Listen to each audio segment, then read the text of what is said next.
ನಮಸ್ಕಾರ ಗೆಳೆಯರೇ, ಇವತ್ತು ನಾವು ನಿಮ್ಮನ್ನು ಕರೆದುಕೊಂಡು ಹೋಗುತ್ತಿರುವುದು ಕರ್ನಾಟಕದ ಅತ್ಯಂತ ಪವಿತ್ರ, ಐತಿಹಾಸಿಕ ಮತ್ತು ಪೌರಾಣಿಕ ಹಿನ್ನೆಲೆಯುಳ್ಳ ಪುಣ್ಯಕ್ಷೇತ್ರಕ್ಕೆ.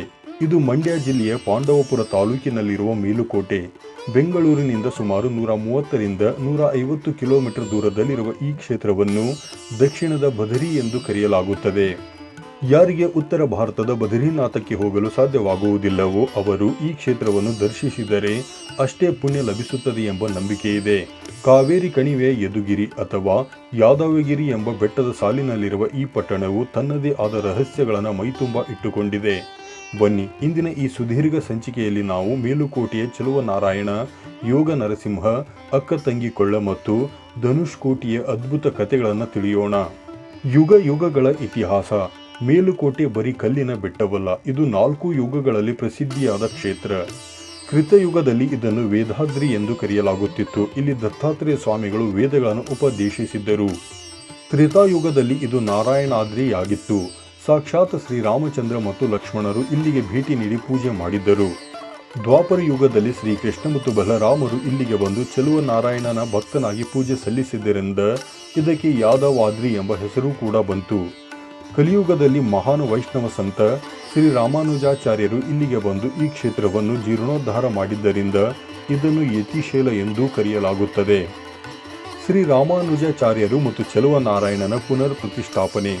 12ನೆಯ ಶತಮಾನದಲ್ಲಿ ಶ್ರೀ ರಾಮಾನುಜಾಚಾರ್ಯರು ತಮಿಳುನಾಡಿನ ಚೋಳರಾಜನ ಕಿರುಕುಳ ತಾಳಲಾರದೆ ಕರ್ನಾಟಕಕ್ಕೆ ಬಂದರು. ಅವರು ತೊಂಡನೂರಿನಲ್ಲಿ ಜೈನ ರಾಜ ಬಿಟ್ಟಿದೇವನನ್ನು ಭೇಟಿಯಾಗಿ ಆತನ ಮಗಳಿಗೆ ಹಿಡಿದಿದ್ದ ಪೀಡೆಯನ್ನು ಬಿಡಿಸಿದರು. ಇದರಿಂದ ಪ್ರಭಾವಿತನಾದ ಬಿಟ್ಟಿದೇವ ವೈಷ್ಣವ ಧರ್ಮಕ್ಕೆ ಮತಾಂತರಗೊಂಡು ವಿಷ್ಣುವರ್ಧನ ಎಂಬ ಹೆಸರನ್ನು ಪಡೆದನು. ಒಂದು ರಾತ್ರಿ ರಾಮಾನುಜಾಚಾರ್ಯರ ಕನಸಿನಲ್ಲಿ ಭಗವಂತ ಕಾಣಿಸಿಕೊಂಡು ತಾನು ಮೇಲುಕೋಟೆಯ ಹುತ್ತದೊಳಗೆ ಮರೆಯಾಗಿರುವುದಾಗಿ ತಿಳಿಸಿದನು. ಮರುದಿನ ರಾಜನ ಸಹಾಯದಿಂದ ಆ ಹುತ್ತವನ್ನು ಕರಗಿಸಿದಾಗ ದಿವ್ಯವಾದ ನಾರಾಯಣ ಮೂರ್ತಿ ಸಿಕ್ಕಿತು.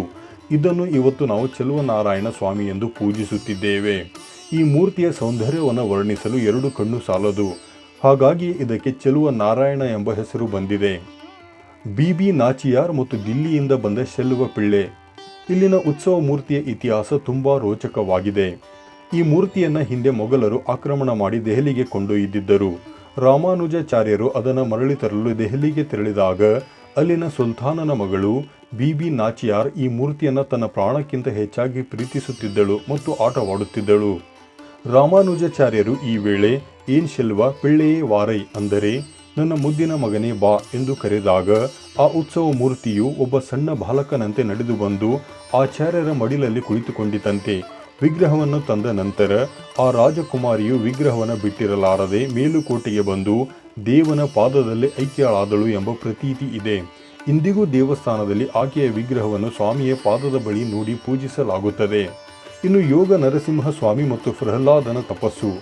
ಈಗ ನಾವು ಬೆಟ್ಟದ ತುದಿಯಲ್ಲಿರುವ ಯೋಗ ನರಸಿಂಹ ಸ್ವಾಮಿ ದೇವಸ್ಥಾನಕ್ಕೆ ಹೋಗೋಣ. ಇಲ್ಲಿಗೆ ತಲುಪಲು ಸುಮಾರು 350ರಿಂದ 360 ಮೆಟ್ಟಿಲುಗಳನ್ನು ಹತ್ತಬೇಕು. ಪುರಾಣಗಳ ಪ್ರಕಾರ ಹಿರಣ್ಯಕಶಿಪುವನ್ನು ಸಂಹಾರ ಮಾಡಿದ ನಂತರ ನರಸಿಂಹ ದೇವರು ಇಲ್ಲಿ ಯೋಗ ಮುದ್ರೆಯಲ್ಲಿ ನೆಲೆಸಿದ್ದಾರೆ. ಸಾಕ್ಷಾತ್ ಭಕ್ತ ಪ್ರಹ್ಲಾದನೆ ಈ ಬೆಟ್ಟದ ಮೇಲೆ ನರಸಿಂಹ ಸ್ವಾಮಿಯನ್ನು ಪ್ರತಿಷ್ಠಾಪಿಸಿ 12 ವರ್ಷಗಳ ಕಾಲ ಸೇವೆ ಸಲ್ಲಿಸಿದನೆಂಬ ಪ್ರತೀತಿ ಇದೆ. ಇಲ್ಲಿಂದ ಮೇಲುಕೋಟೆ ಪಟ್ಟಣವನ್ನು ನೋಡಿದರೆ ಸ್ವರ್ಗದಂತೆ ಕಾಣುತ್ತದೆ. ವಾಸ್ತುಶಿಲ್ಪ ಮತ್ತು ಇತರ ಪ್ರೇಕ್ಷಣೀಯ ಸ್ಥಳಗಳು. ಮೇಲುಕೋಟೆ ದೇವಸ್ಥಾನದ ಕಂಬಗಳಲ್ಲಿ ರಾಮಾಯಣ, ಮಹಾಭಾರತ ಮತ್ತು ಭಾಗವತದ ಕಥೆಗಳನ್ನು ಕೆತ್ತಲಾಗಿದೆ.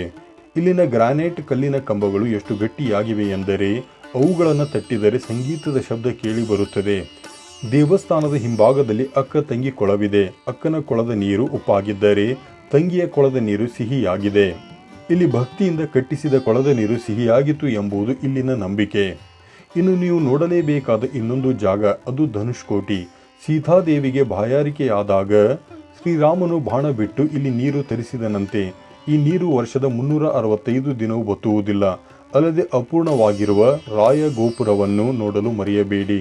ಇಲ್ಲಿ ಸಾಕಷ್ಟು ಸಿನಿಮಾಗಳ ಚಿತ್ರೀಕರಣವೂ ಕೂಡ ನಡೆದಿದೆ. ಇನ್ನು ವೈರಮುಡಿ ಉತ್ಸವ. ಪ್ರತಿ ವರ್ಷ ಮಾರ್ಚ್ ಅಥವಾ ಏಪ್ರಿಲ್ ತಿಂಗಳಲ್ಲಿ ಇಲ್ಲಿ ವಿಜೃಂಭಣೆಯ ವೈರಮುಡಿ ಉತ್ಸವ ನಡೆಯುತ್ತದೆ.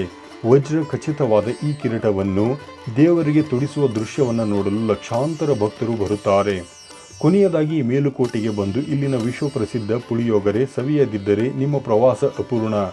ಇಲ್ಲಿನ ದೇವಸ್ಥಾನದ ಪ್ರಸಾದ ಮತ್ತು ಹೋಟೆಲ್ಗಳಲ್ಲಿ ಸಿಗುವ ಪುಳಿಯೋಗರೆಯ ರುಚಿ ಬೇರೆಲ್ಲೂ ಸಿಗಲು ಸಾಧ್ಯವಿಲ್ಲ. ಸ್ನೇಹಿತರೆ, ಇವತ್ತಿನ ಈ ಮೇಲುಕೋಟೆಯ ಪ್ರಯಾಣ ನಿಮಗೆ ಇಷ್ಟವಾಗಿದೆ ಎಂದು ಭಾವಿಸುತ್ತೇನೆ. ನೀವು ಯಾವಾಗ ಈ ಪುಣ್ಯಕ್ಷೇತ್ರಕ್ಕೆ ಭೇಟಿ ನೀಡುತ್ತಿದ್ದೀರಿ ಎಂದು ಕಮೆಂಟ್ ಮಾಡಿ ತಿಳಿಸಿ. ವಿಡಿಯೋ ಇಷ್ಟವಾದರೆ ಲೈಕ್ ಮಾಡಿ, ಶೇರ್ ಮಾಡಿ ಮತ್ತು ನಮ್ಮ ಚಾನಲ್ಗೆ ಸಬ್ಸ್ಕ್ರೈಬ್ ಆಗುವುದನ್ನು ಮರೆಯಬೇಡಿ. ಧನ್ಯವಾದಗಳು.